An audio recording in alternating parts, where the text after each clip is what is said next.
Hello. Thanks for joining us for this Justia webinar. Before we get started, we want to make sure you know the presentation you are about to view was previously recorded in a live webinar for Justia Connect members. While we are confident the substance of this presentation offers valuable information for you and your practice, minor details and instructions shared with live participants may not be applicable to you watching in this on-demand format. Hello, everybody. Welcome. We're so glad you guys are all here with us today for another Justia webinar presented by Justia Connect. I'm Marina Wilson, if you haven't met me yet in another one of our webinars.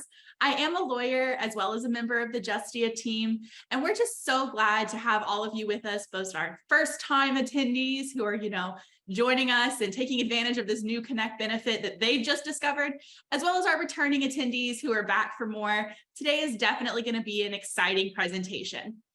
At the end of the presentation, there will be a couple of housekeeping matters I'm going to run through, as well as some information on free resources from Justia that can help you stay up to date on cases all year long.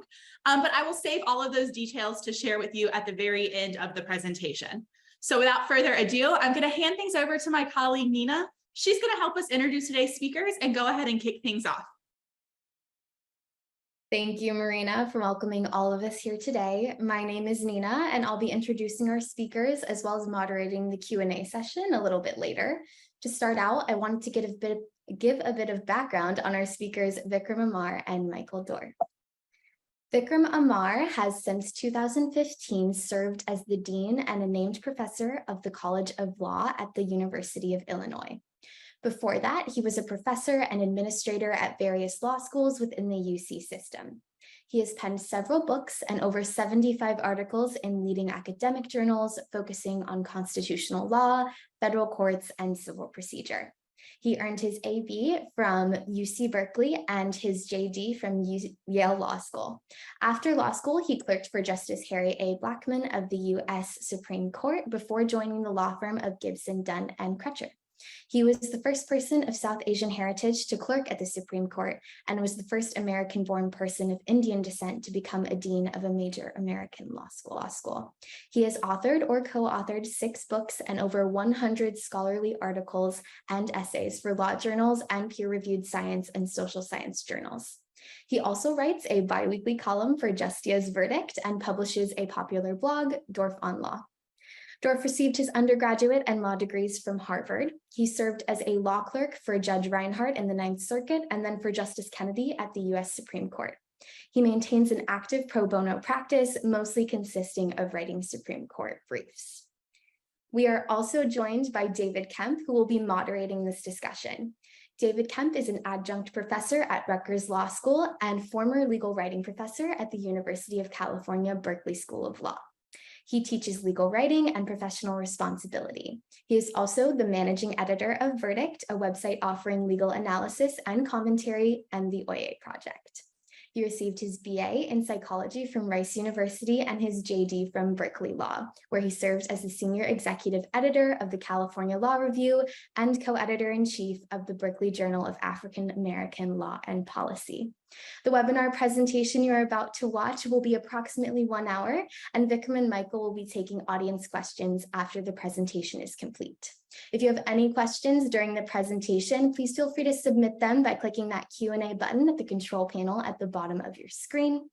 Without further ado, here are Vikram and Michael to discuss the Supreme Court 2022-2023 term in review. Well, why don't I start, Mike, and then I'll turn it over to you. I just have a few framing comments. First of all, thank you, Marina and Nina, and hello, David, to you and Mike and the rest of the Justia team here.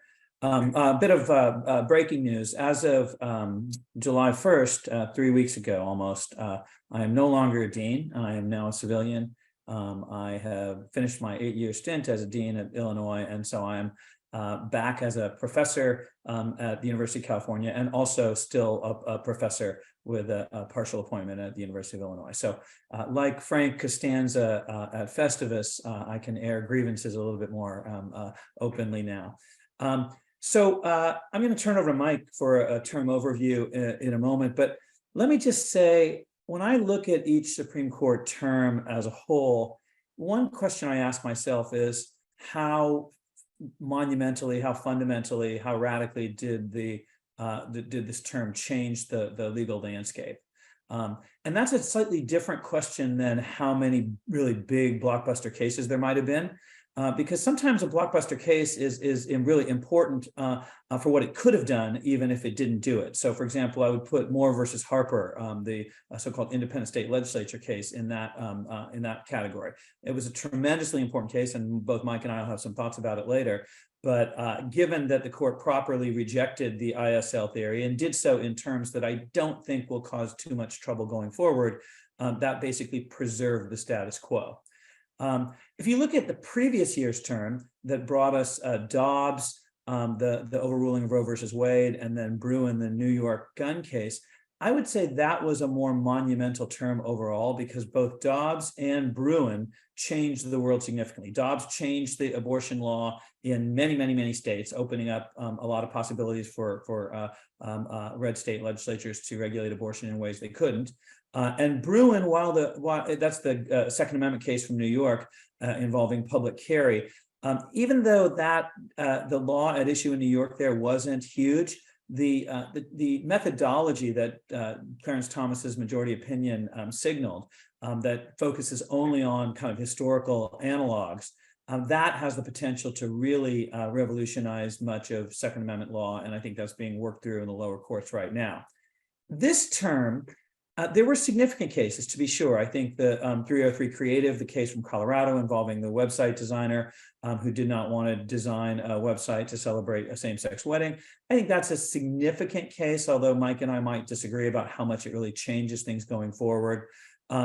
The affirmative action cases from Harvard and University of North Carolina, obviously, to the extent that they effectively overturn the Grutter, Michigan Law School case and effectively prohibit the use of race by universities in the consideration of individual applicants at the admission stage, that's a big change in the way universities operate.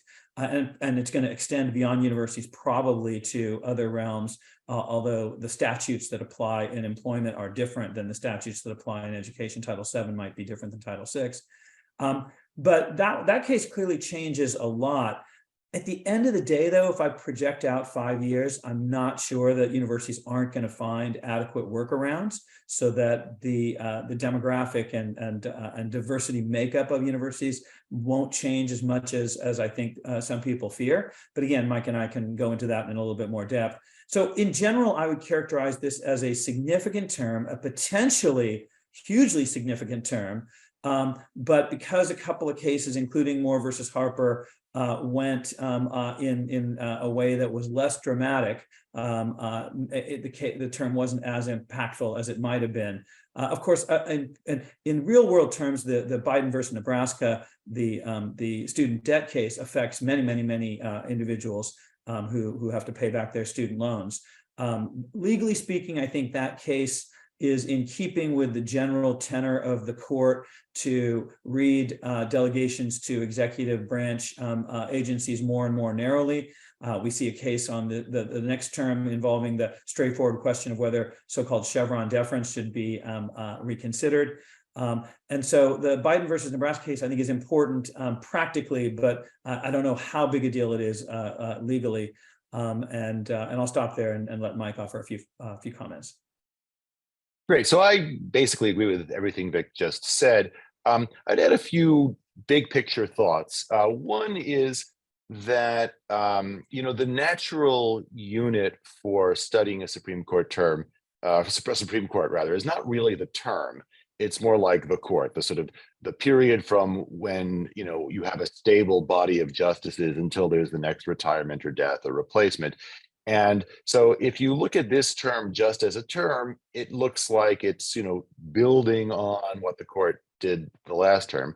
If you look at this term, the last term, the one before that, and probably the one that's going to come next, I think it begins to look like a part of a very, very powerful movement to supplant what has generally been called the New Deal settlement, which was the sort of stable understanding of the Constitution, more or less, from the end of the New Deal through the middle of the burger court with something that looks quite different. So one thing you see is the emergence of originalist methodology and of textualism. So that, there are a bunch of little cases we're not going to talk about in any detail. One involving a relatively technical question about how you define identity theft under a federal criminal statute, in which Justice Sotomayor writes for the majority, it's virtually unanimous, an opinion that Justice Scalia could have written. It's all about the dictionary definition of the various terms in the statute and how the context relates to that, but not. And then she says, and for those who care about legislative history, and she has one line. So in that sense, sort of methodologically as well as ideologically, this is a court that has been almost completely transformed from the court that Vic and I clerked at over 3 decades ago. And that is a gradual process that you can lose sight of, I think, if you just focus on sort of one term at a time. Second thing I'll say about that is, one way of looking at this term is as Chief Justice Roberts reasserting or asserting control over the court. For the first decade plus of his tenure as a Supreme Court justice or as Chief Justice, he was the chief, but he wasn't the median justice. That was Justice Kennedy pretty much for that whole time, because he came on, he and Justice Alito came on more or less simultaneously on the death of Chief Justice Rehnquist and the retirement of Justice O'Connor. And so Kennedy was in the middle, and so Kennedy sort of often controlled where the court went. There was then this very, very brief period after the Justice Scalia's death, and following the long roadblock by Mitch McConnell in the Senate, and the appointment of Neil Gorsuch, and after then Kennedy's retirement, where Roberts was both the Chief Justice and the median justice. But that's no longer true since Justice Ginsburg died and was replaced by Justice Barrett, so that he's now the least conservative of the 6 conservative justices. And you saw that last term, right? So in Dobbs, which was the blockbuster, you've got a strong sense that he wanted to go more slowly. He was certainly not going to reaffirm Roe or Planned Parenthood against Casey, but he might have recognized a narrower right to abortion, at least for the time being. And so it looked like the court was being driven either by its most conservative members, Justices Thomas and Alito, or the sort of more centrist but still very conservative of the other 3 conservatives, mostly Kavanaugh and Barrett, and on a few quirky issues, Justice Gorsuch. This term, Roberts was in the majority in every really major case, and he wrote more against Harper. He wrote the affirmative action cases. And so in that sense, he seems to be, in the driver's seat. I suspect that will continue to be true going forward. One other thing I'll say before we turn to particulars is, if the background music of last term was the leak, right? That was the thing that created the sort of the charge in the atmosphere. The background music of this term were the ProPublica stories and the follow-on stories about non-disclosed gifts mostly by Justice Thomas, and there's some follow-up on some of the other justices, and pressure on the court to develop a code of ethics. I suspect that had much less of an internal impact on the court than the leak business did, because the leak reflected something happening internal to the court. Various other justices might have views about what Justice Thomas, maybe others, ought to have done, but the pressure there is all coming from the outside. So, I think there will probably be some sorts of hearings in the Senate. I think Senator Whitehouse is already trying to organize something along those lines. There will be further calls for maybe the attempt to impose a code of ethics on the court. But I suspect that the attitude of the justices with respect to this issue is, well, we can just sort of ride this out. Okay, why don't we turn to cases? David, in our the publicity we handed out, we said race-based affirmative action and higher education admissions would go first. So I guess we should tackle that first. Vic, you want to take that first, or you want me to jump in on it? I've been talking a bit. Why don't you go first? Okay, great. So in the North Carolina and Harvard cases, the Supreme Court effectively ended affirmative action as we know it in both public and private institutions. In public institutions by virtue of the Equal Protection Clause, and in private institutions by virtue of Title VI, whose meaning tracks the Equal Protection Clause for all universities that obtain any federal funding support, which means all universities we've ever heard of, really.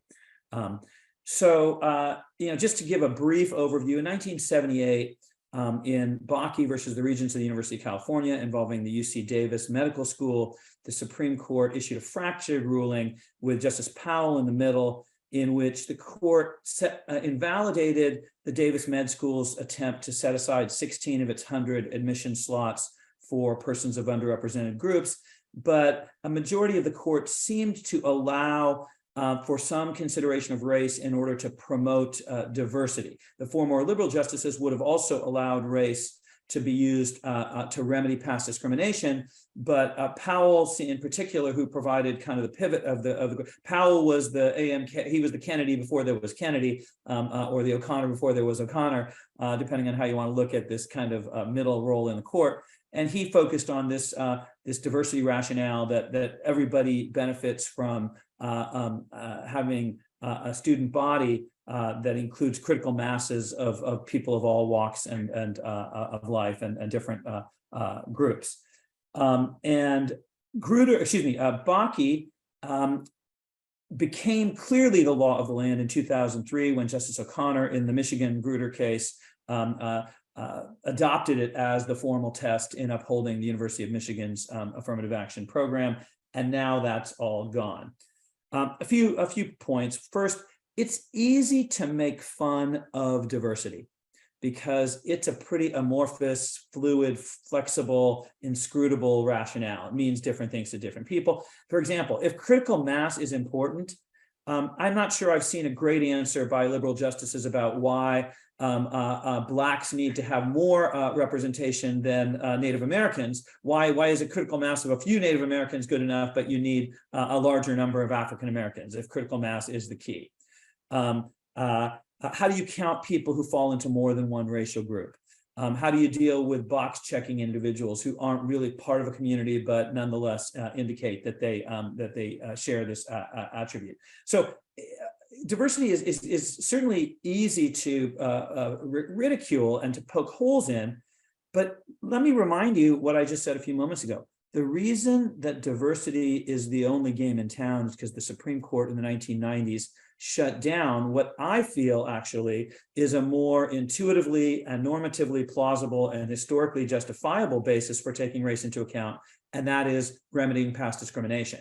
Now that rationale might apply distinctively to African Americans and descendants of slaves, and it may not play out the same way with other underrepresented groups, but it's only because the court in a series of cases largely involving government contracting rather than education, that the court was so disparaging of remedial affirmative action that everybody was pushed into this diversity box. A couple of other points. The policy questions surrounding affirmative action, I think, are really complex. I've been a dean for 8 years until recently, and I was an associate dean for 6 years before that. And I can tell you there's a lot of challenges that surround race-based affirmative action. One is honesty and transparency. To be blunt about it, most universities are reluctant to admit how large a plus they have to give to members of certain ethnic underrepresented groups in order to have a critical mass. So if you, without suing, it's hard to get the data of each school, but most people would be rather shocked to see the difference in median LSAT performance between white students on the one hand and African-American students on the other hand, with Asians and Hispanic students perhaps in between. My own view is, yeah, the plus has to be big. We should acknowledge that. We should own it. We should discuss why it has to be large. But there's a lot of dishonesty surrounding affirmative action, the way it's practiced. There's also questions about stigma that attach to people who are beneficiaries of affirmative action, or maybe who aren't even beneficiaries, but are presumed to be beneficiaries. Clarence Thomas, in his writings on the court, have said, when you see someone from an elite institution who's a person of color, you make assumptions that that person's race contributed to her being there. And candidly, most of us probably do make those kinds of assumptions. There is stigma attached. But on the other hand, there's stigma that attaches when you look at an institution like Mike's alma mater, Harvard Law School, or my alma mater, Yale Law School, and you see very few people of color. That creates stigma. There's just no good answer once you screw the world up as badly as we did lo these many centuries. Another kind of complicating policy factor, I think, is some new, relatively new, 2 decades old observations by people like Rick Sander at UCLA and others about whether people who are put in a university where they're not in the mainstream of academic indicators, where their grades and scores are below the mainstream. And that's true not just of persons of color who benefit from affirmative action, but also athletes and legacies and the like, that they're actually not just underperforming perhaps with respect to the other people whose academic indicators are stronger at that institution, but ironically, they may perform less well than they would if they were at an institution where they fit in the mainstream. That's known as the mismatch theory. And again, I have answers for how we could deal with the mismatch theory, but I think the data that there is some mismatch effect going on can't just be brushed aside. I'm not saying it's always compelling, but there are complicated questions. For me, though, the issue is not whether affirmative action is a good idea, whether it's done honestly, whether it's done too aggressively. Maybe we need to recalibrate it. It's why it has anything to do with the Constitution. And for a court that is so committed to originalism, I find kind of interesting and troubling how little originalist energy is trained on this question of whether race can be taken into account, when, of course, the people who brought us the 14th Amendment themselves engaged in some kinds of race-based affirmative action in the form of the Freedmen's Bureau, et cetera. As a constitutional matter, I'm not sure where any of this comes from, just as I wasn't sure as a constitutional matter where the distinction between a plus, which is permissible under Grutter and Powell's opinion, Bakke, versus a quota, which was impermissible. Again, I might prefer flexible pluses to quotas, but that's as a policy matter. Where the 14th Amendment draws a line between a plus and quota, I'll never know. All right, that brings me to the last set of comments, where we go from here. Well, one possibility, of course, is that schools will be defiant, and they'll require people to sue them. Whack-a-mole. You can't sue all of us at the same time. Everyone's program is different. We'll take our chances. We'll just keep doing business as usual. There'll be some of that because there's an entrenched commitment to racial diversity in universities, and there's a lot of backlash against what the Supreme Court did. I think instead what most universities will do over the next handful of years is experiment with some other ways of admitting students. One is to use class-based affirmative action, which will improve racial diversity to some extent, but not perfectly. Another is geography-based affirmative action, at least at the college, if not the law school level. For example, California and Texas both did that after initiatives were passed in those states shutting down race-based affirmative action, the so-called Texas 10% plan, where the top 10% of graduating high school students from each high school, as defined by high school grades without regard to test scores, were automatically admitted into UT Austin. Because of residential segregation, that's going to provide some racial diversity at UT. So there'll be some socioeconomic and geographically based affirmative action. There'll also be, I think, more consideration of something that Roberts mentioned at the end of his opinion. Even though race as a category cannot be used to give someone a plus, that doesn't mean that you can't take into account an applicant's the way race has affected an applicant's life. So if I ask all my applicants now to write an essay talking about how they've overcome challenges arising from things, not exclusively, but arising from racial and gender and class discrimination. That will be a kind of a way for students of color to talk about how race has played an important role in their life. And importantly, there's nothing in Robert's opinion that said that universities can't take into account overcoming racial discrimination differently than taking into account overcoming other hurdles that an individual might have faced. So at the end of the day, as long as people understand the new game in town, I'm not sure that the numbers will change that much. Although I do point out that in Texas and Michigan and California, after affirmative action was shut down legislatively in those states, it took a long while, and maybe we're still not back yet before the numbers of African Americans and Hispanics fully bounced back to where they would have been before those initiative measures had been adopted. One last point, and this is, I think, that cutting edge legal question on the horizon.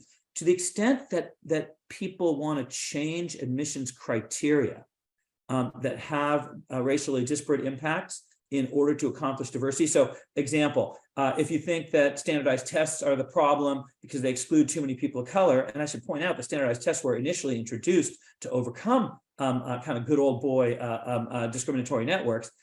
Let's get rid of the standardized test because that will give us more diversity. This is the subject of a dispute in the Fourth Circuit involving a STEM high school from Virginia, the Thomas Jefferson High School. And although conservative justices in past cases had said, well, you can always just change the criteria if you want diversity, you don't need to take race into account. Now there are members of the court that think that changing criteria in order to change the racial outcomes may itself be constitutionally problematic.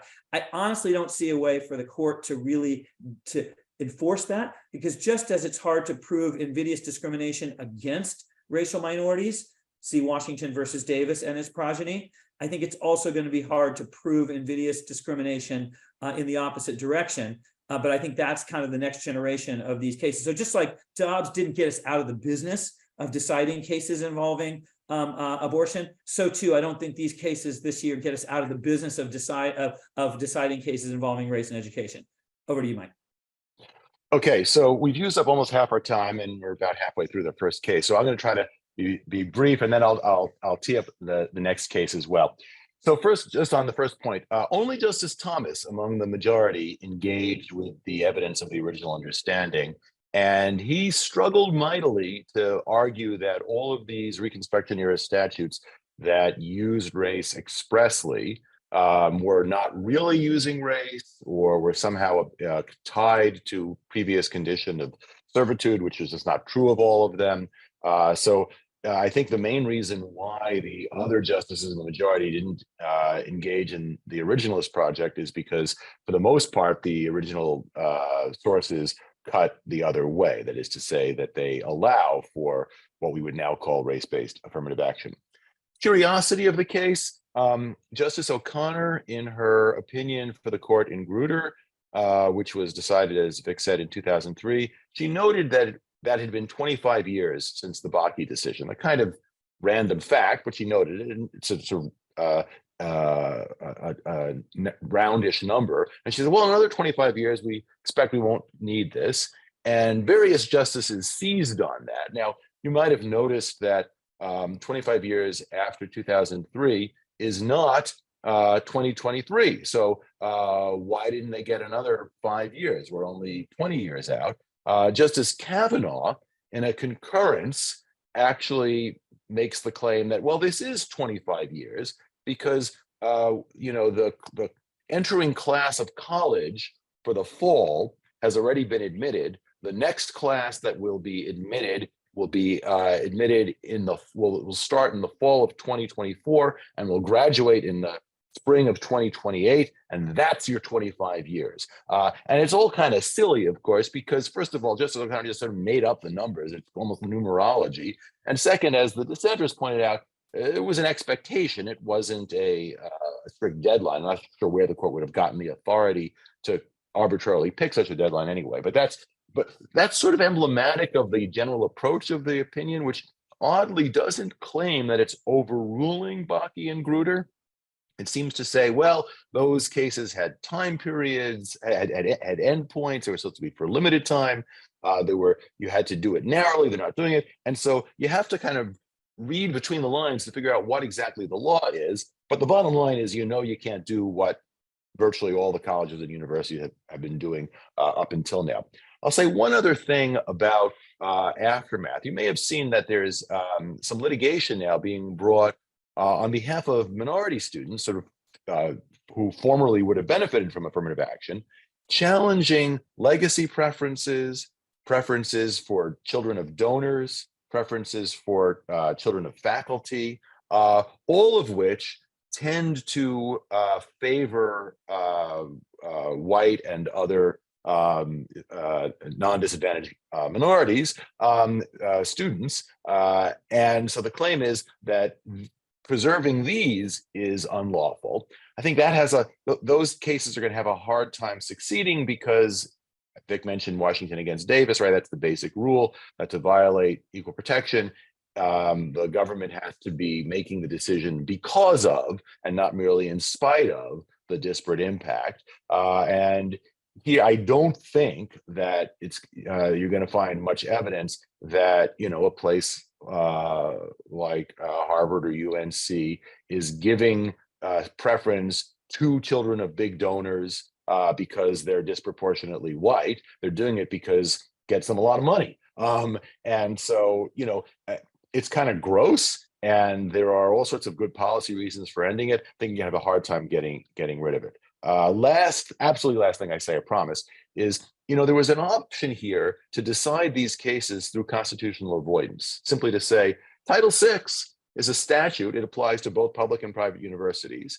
And it seems to be a more express prohibition on race, and that would include racial preferences and admissions. And Justice Gorsuch actually says that. And he uses the fact that a bunch of the liberal justices had joined him a few years ago in the Bostock case to say, well, the plain language of Title VII forbids sex discrimination. That includes sexual orientation and gender identity discrimination. And so he makes the sort of same moves and says, how come you're not joining me here to say Title VI does the same thing with respect to race? Now, there are distinctions in that liberal justices have a response, but it's a little curious that the majority didn't go down that route and say, hey, Congress has spoken to this issue. We don't need to address the constitutional issue. And that also would have obviated the sort of, the problem with the sources of the Reconstruction Congress's views. Okay, I think that's all we'll take on that. If it's okay, I'm gonna take a few seconds to tee up more against Harper and then turn it over to Vic, because Vic, together with his brother Akil and with various other folks, have written a whole lot about this topic. So just a refresher. So you'll remember after the 2000 election, there was a dispute between Bush and Gore, ended up aptly titled Bush v. Gore in the Supreme Court. And in that case, the majority opinion ends up saying that or the lead opinion says that the problem with what Florida was doing during the recount was it was denying equal protection by not having a uniform standard for counting ballots as to what counted in a card that wasn't readable by the machines. But there was a concurrence by Chief Justice Rehnquist, Justice Scalia, and Justice Thomas, in which they said, well, hold on. Yeah, we agree with that, but there's another basic reason here that that's a problem. And that is that Article 2 of the Constitution says that the methods of holding presidential elections for electors shall be prescribed by the state legislature. And that means that when a state court is interpreting statutes governing a presidential election, it's not free to interpret the state laws any way it wants to. It's deciding a question of federal law as to which we have less deferential federal court review than we do in the run-of-the-mill case. For those of you remembering from law school, the sort of in the typical Erie case, right, the Erie Railroad cases, State courts get to decide what state law means. Indeed, that was the rule with respect to state statutes, even before Erie, under Swift v. Tyson. It's only with respect to common law that Erie changed that. Okay, so Rehnquist says, but we depart from that with respect to presidential elections. Well, based on that, there developed what came to be known as the independent state legislature theory, that the state legislature, when it comes to a presidential election, and Article 1 has a parallel provision with respect to congressional elections, that the state legislature is the primary actor. And therefore, in this case involving a challenge to a political gerrymander in North Carolina, and therefore it was argued the North Carolina Supreme Court, in finding a state constitutional violation in political gerrymandering, overstepped its authority, because the federal Constitution delegates to state legislatures, not state courts, the power to decide the manner of selecting a state's congressional delegation. This was potentially very, very dangerous because it's closely related to the theory that Donald Trump and his lawyers were using to say that the various state courts that had issued rulings in the lead up to the 2020 presidential election had overstepped the bounds. And so it was potentially out there as a landmine. Fortunately, in this case, the Supreme Court rejected the extreme version of that. There are some people out there whom Vic and I have great respect for, who think the court left a ticking time bomb by not fully rejecting even the Bush v. Gore version. I think Vic and I are in agreement that that's not so big a problem, but I'll turn it over to you, Vic, because you've talked written a lot more about this than I have. Thank you, Mike. That was a wonderful setup. So Moore versus Harper, as Mike pointed out, involved Article 1 and congressional elections. But both Articles 1 and 2 refer to the legislatures of the states when it comes to setting regulations for federal elections. So in Moore versus Harper, the Republican state legislature in North Carolina engaged in district drawing for congressional districts and favored Republican candidates, no surprise. The state Supreme Court invoked the state constitution, not the US Constitution, state constitution, and said, our state constitution forbids partisan gerrymandering, you can't do this way. The members of the General Assembly, the ordinary elected legislature in North Carolina, go to the US Supreme Court and they say, legislature means us. It doesn't mean the courts, it doesn't mean the governor, it doesn't mean the people, it means us. And the Supreme Court rejected this theory quite fortunately for all of us. As Mike pointed out, I think in a lot of ways, the real stakes of this ISL theory are for presidential elections, because if legislature means entity, not lawmaking system, that's the fork in the road. Does legislature mean this? Does it refer to this particular body within a state, or does it refer to a state's chosen system of making laws for federal elections? If it means the former, then the elected ordinary legislature could pick electors to the presidential, to the electoral college, as long as they did so before the, as long as they made clear their intent to do so before the presidential election took place to comply with federal statute.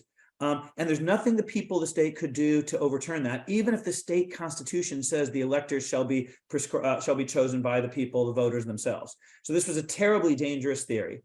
And Chief Justice Roberts for the majority, and it was a 6-2 majority because Justice Alito didn't weigh in on the merits. He thought the case was moot, but he did not opine on the merits. They rejected this theory. And Roberts, in doing so, effectively cut the legs out from under the ISL theory. He relied among other things, a 2015 case written by RBG that had upheld Arizona's creation of an independent districting commission to take the job of drawing congressional districts away from the ordinary elected legislature and give it to some other body. The elected legislators sued there saying, no, Article 1 says we get to do this, nobody else. And the court, in a 5-4 decision that Justice Kennedy provided, I think, the swing vote for, rejected that. And Roberts, who dissented in that case in 2015, built on it and doubled down on it here. As he put it, I think this is quite important, and this is his words, not even the Arizona court's words. He said, the court ruled in short that although the elections clause expressly refers to the legislature, it does not preclude a state from vesting congressional redistricting authority in a body other than the elected group of officials who ordinarily exercise lawmaking power. So that's a flat repudiation of the very premise of the ISL theory. This is a theory that had no support in textualism. I mean, on a surface level, you might think legislature means legislature and not governor and not courts. But think about this. The Constitution uses the phrase Congress dozens of times. Sometimes Congress means the House and Senate. And that's what we normally think of in Congress, the House and the Senate. So when the president's giving a State of the Union, he's giving it to Congress, that is the House and Senate. But more often than not, when the Constitution says Congress has the power to do X, it's not just the House and Senate, it's the House, Senate, and the president pursuant to the lawmaking system. And that's true whether the Constitution modifies the reference to Congress with the words by law. Even when the Constitution says Congress may do X and it doesn't say Congress may do X by law, we understand that Congress there doesn't mean the House and Senate, it means lawmaking system. So textually, there really wasn't that much to support the ISL theory other than kind of a very uninformed instinct. But more importantly, in terms of history, originalism, and precedent, this was a really, really, really unsupported theory, and the court shut it down. Now, as Mike pointed out, there's some who think that because the Supreme Court made clear that, strictly speaking, when a state Supreme Court answers a question that relates to federal elections, that is a federal question subject to review in federal court and the US Supreme Court, that there's some residual ISL theory out there that's going to cause problems. But I don't think it can, because even though federal courts get to review state courts, once you admit, and this is a repudiation of what Rehnquist said in his concurrence in Bush versus Gore, once you admit that the intent or the goals of the ordinary legislature can be set aside if state law so requires, then the question comes down to whether the state court got state law right as a matter of state law, or instead whether they just made stuff up for reasons having nothing to do with state law. And that's a very high threshold to surmount. Indeed, I think if a US Supreme Court would be prepared to say that a state court got it wrong as a matter of state law for purposes of a federal election, then effectively, because there's a fundamental right to vote even in state elections, that we would have to say that the state Supreme Court could not apply the rule it just announced even in state elections. So if the US Supreme Court is going to have to set aside whatever the state Supreme Court did for both state and federal elections, and I think that is what would be required, it's going to be a very rare instance indeed where federal courts are going to be able to do that. So we can answer more questions about that later, but I'll stop there. And I want to mention another quick case, Milligan, Allen versus Milligan, because the other voting case. This is the case where the court somewhat unexpectedly affirmed the conventional understanding of Section 2 of the Voting Rights Act to uphold district courts' invalidation of congressional line drawing done in Alabama that tended to have the effect of making it harder for Blacks to elect their chosen leaders in a sufficient number of districts.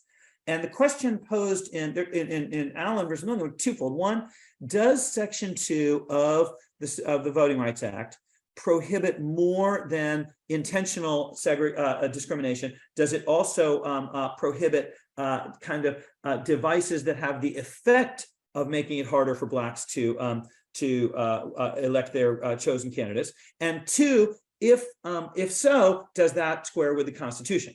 So on the first point, the statutory interpretation question, the court affirmed a 40-year-old precedent, Thornburg versus Jingles, and said that's what we said in Thornburg and we stick with it.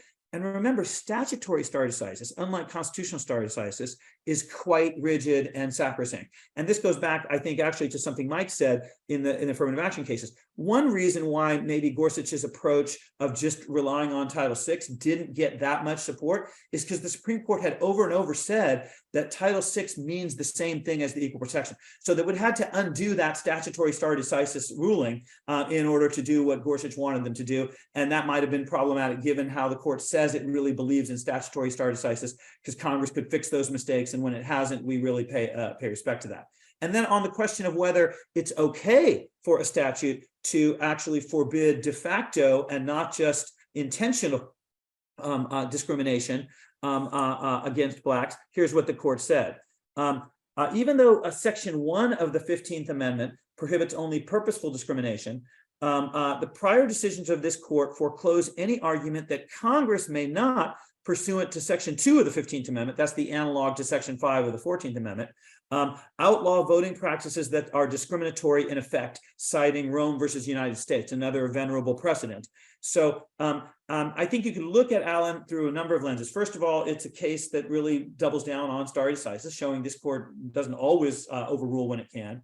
But I think it's also reflective of Chief Justice Roberts' kind of attempt to occupy the center of the court and be an institutional incrementalist when possible. So if I were to point out cases this term that indicate that Roberts has his hands on the reins, this would be one of them, along with his having written more and the affirmative action cases. And back to you, Mike. Yeah, so I don't have much to add. The one thing I'll say about the Alabama case is that the timing was a little bit inopportune for the Democrats, because the having two rather than one majority Black districts means an additional Democratic representative given racially polarized voting. This was a case in which that ruling been in effect at the time of the 2022 midterms, and similar rulings in other states, it might have actually made a difference in the composition and control of the House of Representatives. It's hard to know exactly, but that is a possibility. And by only deciding it and not issuing various interim orders when it did, the Supreme Court allowed that to stand. Okay, let's move on from elections. I'll talk a little bit about 303 Creative. So Lori Smith is a web designer and in Colorado, and she makes wedding websites, or she wants to make wedding websites. Apparently her current business consists of designing websites for people who want that personalized touch. I looked at her business website, and it seems to be all about having a personalized touch. There's apparently some dispute as to how serious this business really is, whether it's funded by the people who've been backing the litigation. But in any event, at least as the case came up through the lower courts, it was accepted that she is a web designer and she wants to get into the business of designing websites for couples who want to marry. But she's afraid that if she enters into that business, puts out a notice on her website, hey, come to me, we'll meet, I'll design your beautiful wedding website, that the Colorado anti-discrimination law, the public accommodations provision, will be applied to her to require her to design same-sex wedding websites as well as opposite-sex wedding websites. And she says that as a religious, traditional Christian, that would go against her views. Now, interestingly, as the case comes up to the Supreme Court, it does not present a free exercise of religion question, nor a statutory question involving religion. It presents the question whether applying a public accommodations statute of this sort to someone engaged in customized, expressive work violates their freedom of speech, right? And there is a sort of competing set of parades of horribles. So it's not that difficult to come up with various instances of the sorts of things that someone might be required to produce if you didn't have a free speech right to refuse service, at least in some circumstances, for customized speech. The clearest examples do not actually involve conflicts between conventional anti-discrimination law and free speech, but between some state laws that forbid discrimination, for example, on the basis of political ideology. There are state laws that do that say, if you have a gas station, you can't keep somebody out of your gas station because they're wearing a MAGA hat or a I Love Bernie hat or whatever it is. You got to serve everybody equally, regardless of their views. And you could imagine how, for someone whose business is speaking, right, a writing for hire, right? If they have to give voice to odious messages, neo-Nazis, Klansmen, what have you, that does seem like compelling their speech, right? But on the other hand, you have a case like this, and like any number of other cases, because this case happens to involve sexual orientation discrimination, but there's nothing about the majority opinion ultimately written by Justice Gorsuch that is limited to that kind of public accommodations law. Could be race discrimination, could be national origin discrimination, could be anything. What the court says is that this is, if you are in the business of expressive speech, then you cannot be compelled, even by a public accommodation statute, to engage in speech you don't like. Now, two things I'll say about this. One is, the court says that, of course, as they said in the previous case, where also out of Colorado involving a baker, where they didn't reach this issue, they say, of course, there are lots of businesses that are not expressive, but they don't tell us what is an expressive business and what isn't. So web design apparently is, even though there was pushback from some of the other justices who said, well, it's not your speech, it's the speech of the people whose wedding it is, right? What about a photographer? If you is taking a picture of a same-sex wedding, expressing approval of that wedding? I'm not sure it is. I was just in Alaska on a vacation. I took a picture of an eagle eating a salmon. I'm a vegan. I don't approve of that, but it's an interesting picture. Okay, so maybe photographers, florists, the way you arrange it with flowers could send a message. How about bartenders, right? Bartenders are sort of like therapists. They talk to people, so that's a kind of expressive business. If you've ever had a chatty taxi driver, that could be an expressive business. And so it's potentially endless. Now, I'm not saying it's impossible to draw a line, but the court didn't even attempt to. And the reason they said they didn't do so was because here there was a stipulation that Smith's business was going to be expressive. That's fair, I suppose, in deciding this particular case. But then one wonders why they took this case, given that the facts were sort of hypothetical to begin with. So that's sort of one oddity of the case. I think I'll stop there just because of the time, and let Vic chime in whatever he wants to about it. So really quickly, I do think that the key was these stipulated facts, which kind of gave away the farm on the question of what counts as an expressive job. It is clear, however, that even though she said she would serve gay and lesbian clients, she just doesn't want to celebrate gay weddings. That's just because her own idiosyncratic views permit supporting gays and lesbians in other settings, but not in the weddings. So, for example, if a gay person wants to engage her to set up a website to set up a law firm, she could have the view, well, I don't think gays should be lawyers, so I'm not going to do that for you, and that would be covered by this ruling. And that could be true if it's Black as well. Interestingly, the two cases that this really built on, Hurley involving the Boston St. Patrick's Day parade, and Dale, the case involving the exclusion of a gay assistant scoutmaster from the Boy Scouts. Neither of those cases, I went back and searched them, neither of them said race is different. So all three of these cases, I think, do stand for the proposition that you are allowed to engage in race discrimination if your beliefs so require. What's the limiting principle then? Well, it has to be an expressive endeavor, and we don't know what that means yet because of the stipulation. And second, it has to be customized. So if the claim is you're being forced to create some expression, you can't very well make that claim if you created the expression before the customer came along to buy it. It must be tailor-made for that customer for you to claim that you're being forced to do anything that violates your expressive instincts. So that's where we're going to now go from here.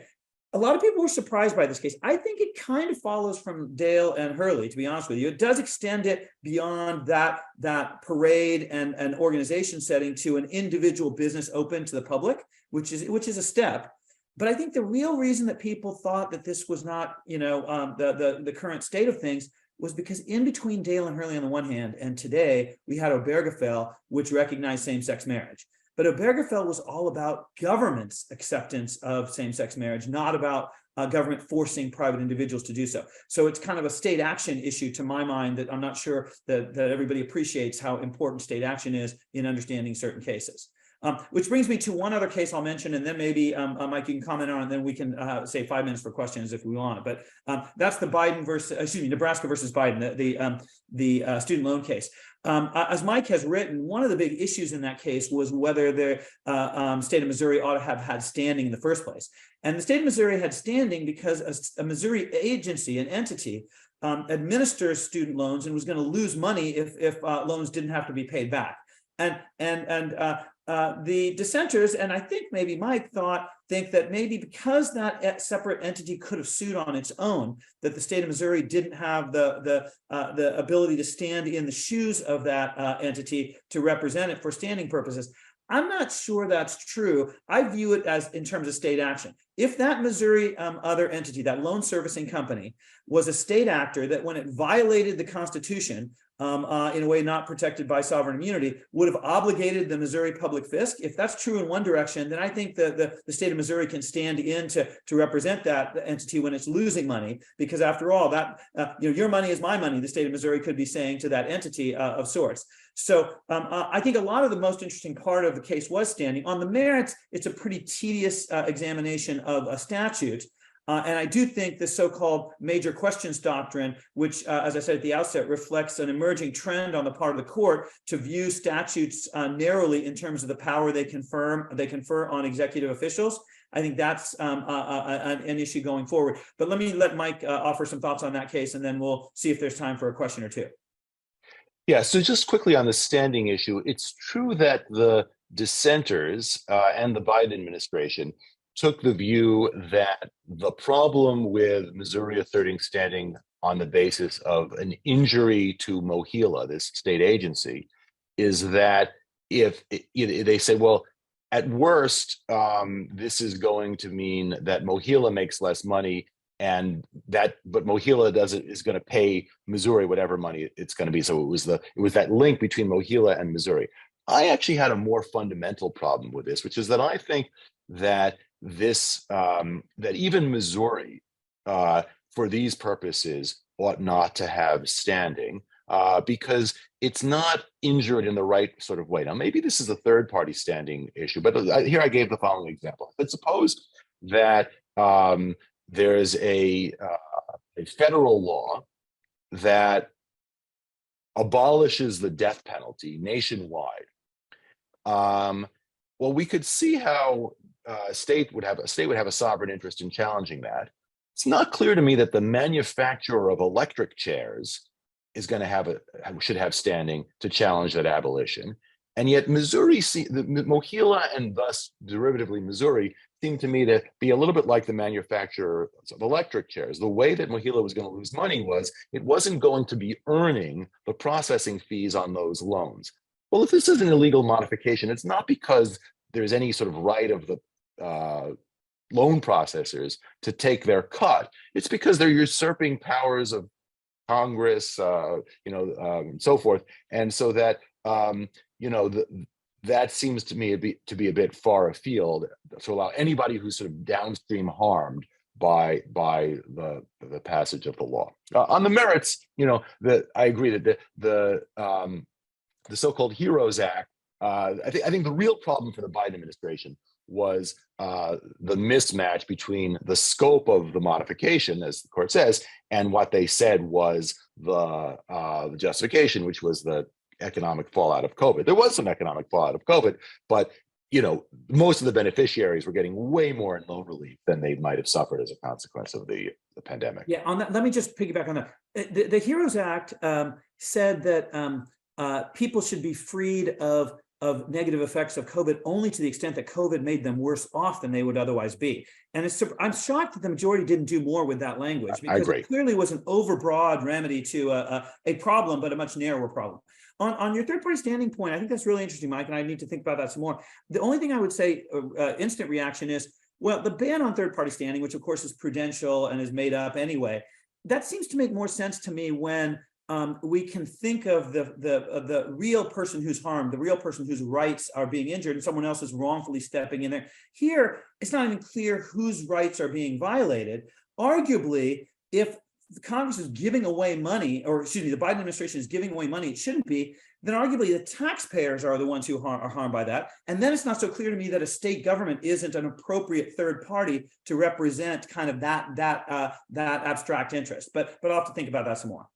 Yeah, maybe. And I think that you should then at least go through the normal third-party standing analysis to see if that's the case. We have time. I think we've got 1 minute left. David, we've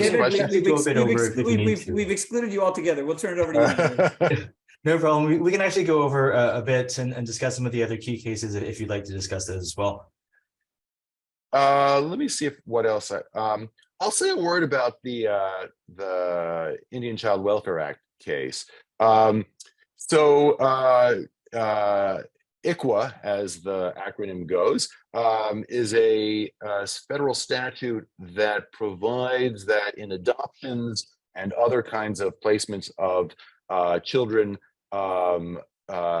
there should be preference of children who are connected to a Native American tribe. The court uses the word Indian, which I understand is controversial, but accepted by a majority of Native Americans. Well, anyway, I'll refer to tribal, not people affiliated with tribes. And so as I think people probably know, but if you don't know, it's worth knowing, right? That for much of US history, the federal government and the states were engaged in a project of sort of genocide that included taking children from Native families and tribes and Americanizing them. And mostly in response to that, what the statute tries to do is to say, well, in the event that an infant or child is without parents and there's going to be an adoption proceeding or a placement sort of short of adoption, preference should be given to tribal members. And then there are sort of secondary preferences and even tertiary preferences if there's not a willing adopter from the tribe itself, some other tribe can get a preference and so forth. So there were really two issues in this case, only one of which ends up getting decided. One is whether that is a racial classification of the sort that is, presumptively unconstitutional, triggering strict scrutiny and so forth. Court doesn't reach that question. But there was also a challenge to the federal authority to pass ICWA in the first place. Where does Congress get the affirmative power, right? Congress only has the enumerated powers and those necessary and proper to carrying them out. Where does Congress get the power to do this? And the answer that the court gives is that it's a kind of congeries of powers, sometimes under the heading of plenary power doctrine, but that comes from the power to make treaties with tribes, from the power to regulate commerce with the tribes, and so forth. And so all of this, they say, means that even though the placement of children is not a regulation of commerce, children aren't instruments of commerce, nonetheless, the court upholds the act. And I think it surprised a lot of people that they did that. I will say, though, that there is a good chance that in a future as-applied case, the court will either narrowly construe to avoid a constitutional question or invoke the Constitution to say that, at least in some circumstances, the preference does violate equal protection and be the equal protection component of the Fifth Amendment due process clause, because it's the federal government, not the states. The only thing I would add to that is that the avoidance of the equal protection question is another illustration of how this case could have really been momentous if they had taken that and gone off. But it ended up being somewhat narrower. If not, it's not an unimportant case, but it's not the blockbuster that I was thinking it might be had they taken that question head on.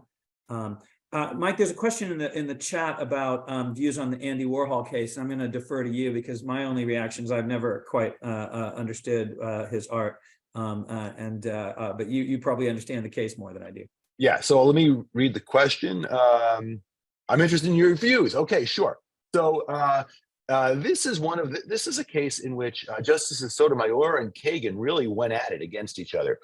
So Andy Warhol was commissioned by a magazine to do some cover art. Actually, it was originally not cover art. It was originally for a story inside on Prince, right? The artist Prince, the musician Prince, right? Back when he was emerging.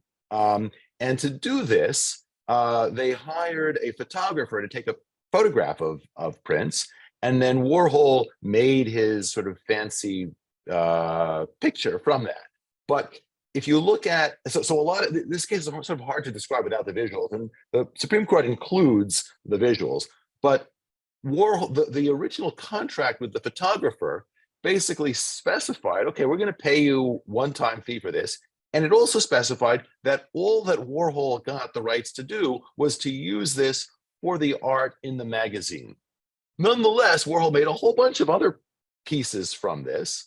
And what he did with it was he sold some of them. And then when Prince died, Condé Nast paid, Warhol was also dead at this point. They paid his estate, the Andy Warhol Foundation, paid him, $10,000 some odd dollars, so that they could use one of these other prints that he made based on the original drawing, the original photograph, in order to create the cover. Other magazines published actual photographs. But the photographer sued. She said, hey, this is a breach of our original contract. I only gave you authorization for this one time.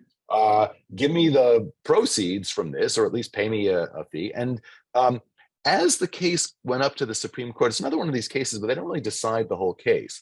The only issue in the case was how to deal with one factor in the test for whether this was fair use. And the majority says that the factor cuts against Warhol, the fact that he was paid for it and so forth, cuts against, and they had a contract, cuts against Warhol. And so it's in favor of the photographer and as against Warhol. Justice K, and because it's the key language is whether it's the sort of transformational work, and the court says it's not that transformational. It's unless everything made from anything else is transformational. Anytime you copy something, you're transforming it a little bit, unless right, because the Copyright Act doesn't simply forbid literally photocopying something and passing it off as yours. If you use enough of it, then it's not fair use. And so it's a victory for the photographer as against the Warhol Foundation. Kagan writes a very spirited dissent, basically accusing Sotomayor and the majority of not appreciating Warhol's art, and talks about all the ways in which it transformed things.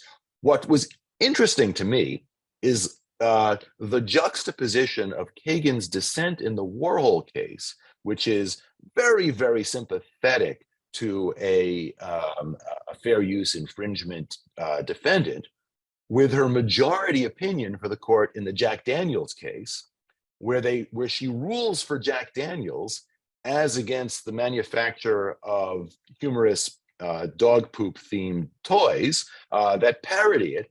And there she says basically, yeah, you don't get a license to do whatever you want just because you're parodying it.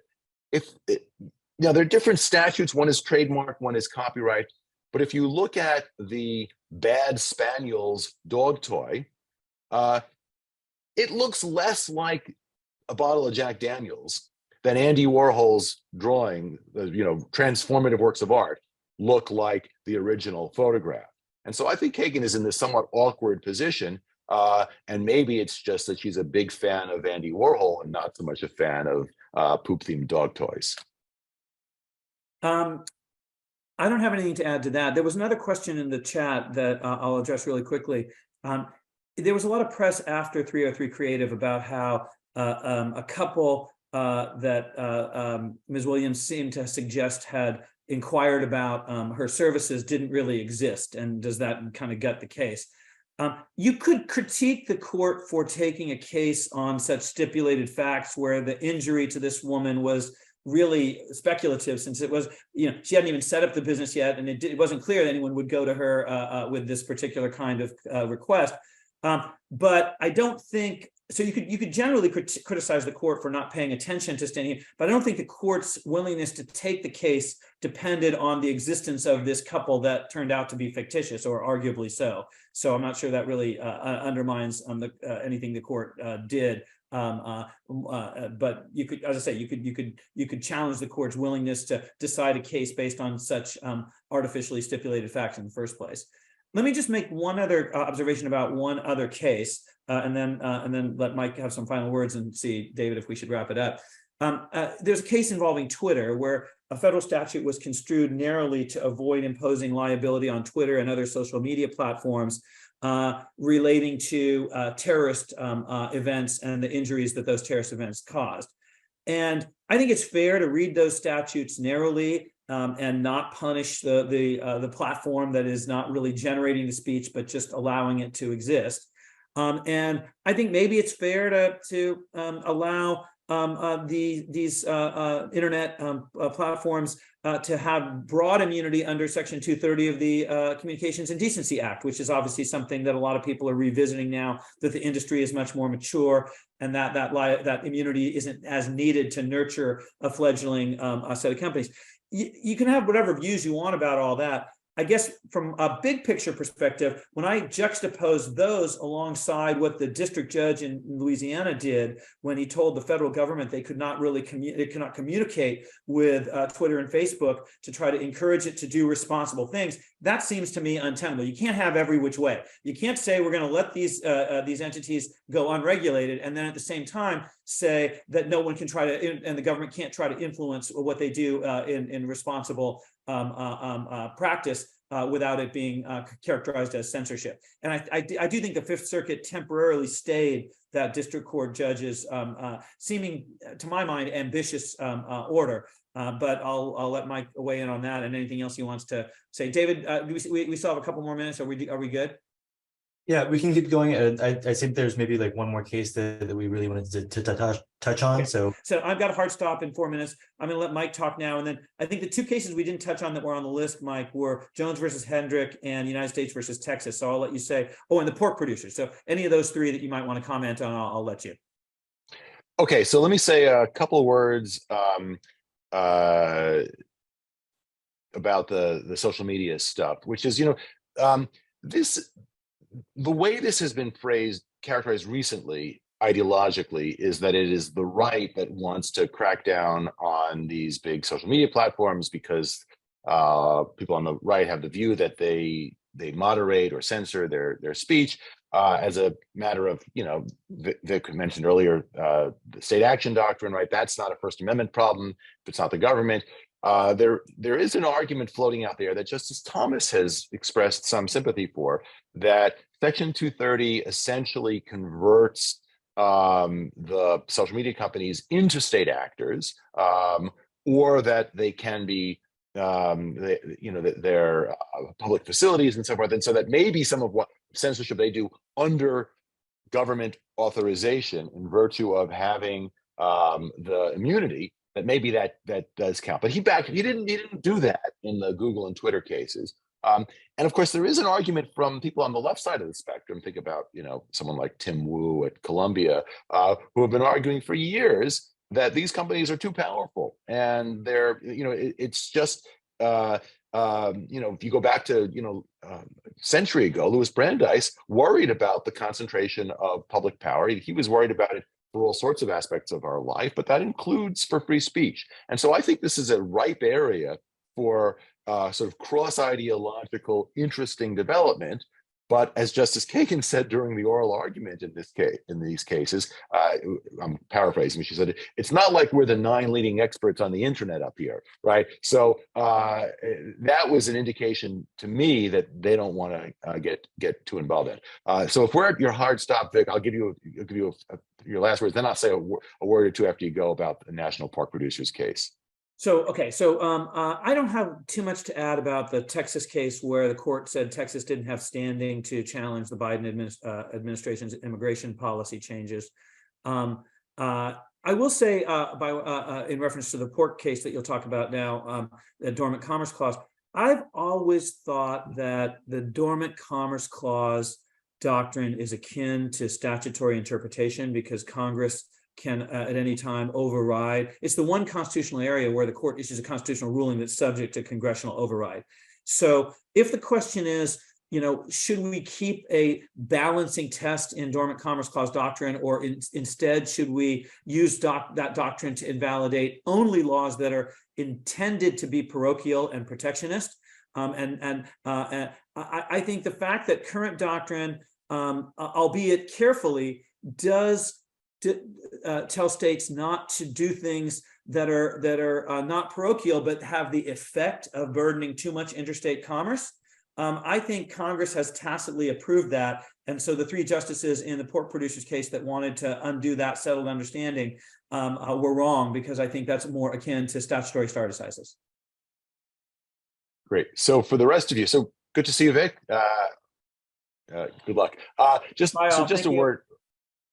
a word on this. So California passed by state referendum something called Prop 12, which regulates the ways in which pigs and other animals that are raised for food can be so raised. And then in implementation of this, the law applies to the meat sold from these animals, regardless of where that meat is produced.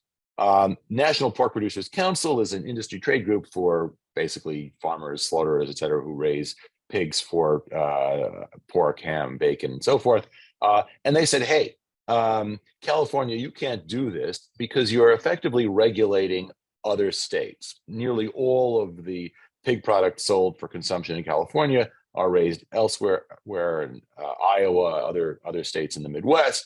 And so they said this is an attempt to regulate extraterritorially in violation of the Dormant Commerce Clause, which, as you may recall, right, Article 1, Section 8 gives to Congress the power to regulate interstate commerce. Court has long said that that includes a negative or dormant component, that even if Congress doesn't regulate, there are some state laws that are impermissible because they step on the toes of Congress. And the leading category that nobody disputes as a violation of the Dormant Commerce Clause is the laws that are discriminatory, so protectionist, right? If New York passed the law saying you can't sell apples in New York unless they were grown in New York, that's going to be a violation of the Dormant Commerce Clause. There has long been, alongside the modern Dormant Commerce Clause prohibition on discriminatory laws, an additional prohibition on neutral laws that are deemed unduly burdensome on interstate commerce relative to their intrastate benefits. This line of cases is named Pike balancing because of a case involving a party named Pike. And the interesting thing about what the court does in NPPC against Ross is that three justices, including the plurality, say that there is no such thing as a Pike balancing test at all anymore, that they try to get around the old cases and they say, well, we only ever looked at the balance of costs and benefits for the purpose of determining whether a law that was neutral on its face was really a form of illicit protectionism. But it's not an objection to a state law that it is unduly burdensome on commerce, so long as it's not really a cover for protectionism. And nobody thought that California was really trying to protect the California pork industry, which is virtually non-existent anyway, in this law. I will say finally, and I put this in one of my verdict columns on the case, right? So the court, to be clear, the court rejects the challenge and says that California is entitled to do this and they're entitled to pass morals legislation. There's a little bit of a concern about what this will mean going down the line for things like state regulations on abortion pills, where the state also asserts a moral interest. State attempts to regulate their own citizens going to other states to have abortions. That's in the background. It didn't seem to play a role for any of the justices. They seem to think of this as, just a case about a product, even though, once you start talking about state's moral interest, you can imagine all sorts of moral interests. I was pleased as a vegan that the court took the state's interest in animal welfare seriously, called it a moral interest. But that's not really what the case was about as a matter of constitutional doctrine. So that's all I've got, David, unless you want to add anything or ask me anything else. No, I think that pretty much covers it. Mike, do you want to touch on the Jones v. Hendricks case at all, or just call it where we are? I also have to go now. I think I wrote something on my blog about Jones v. Hendricks, which you can put in the show notes if you want. Okay, great. So we can turn it back over to Marina and Nina to have the administrative items. Yes, thank you, Michael. And, I know Vic already had to leave, but we want to thank him for being here today too. I very much enjoyed y'all's presentation. Took me right back to law school. I was waiting to start talking about wheat and the Commerce Clause. So we're so glad that you guys were here today. And that was, like I said, very insightful. For all of my attendees in the audience, just a couple of housekeeping things. If you guys are interested in keeping up to date on cases from the Supreme Court, as well as other federal appellate courts or your state appellate courts all year long, we have a free resource for that. So you can go to daily.justia.com. That is the portal where you can request our free Justia Daily Opinion Summaries newsletters. And there we will send you next day alerts summarizing appellate opinions that were released the day before in the jurisdictions of your choice. We also have weekly opinion summaries that will summarize nationwide practice developments in your key practice areas. So definitely check those out. It's a benefit of your Connect membership. You are eligible to get all of those things. And with all of that information, I hope you guys have a fantastic rest of your day and a fantastic rest of your week.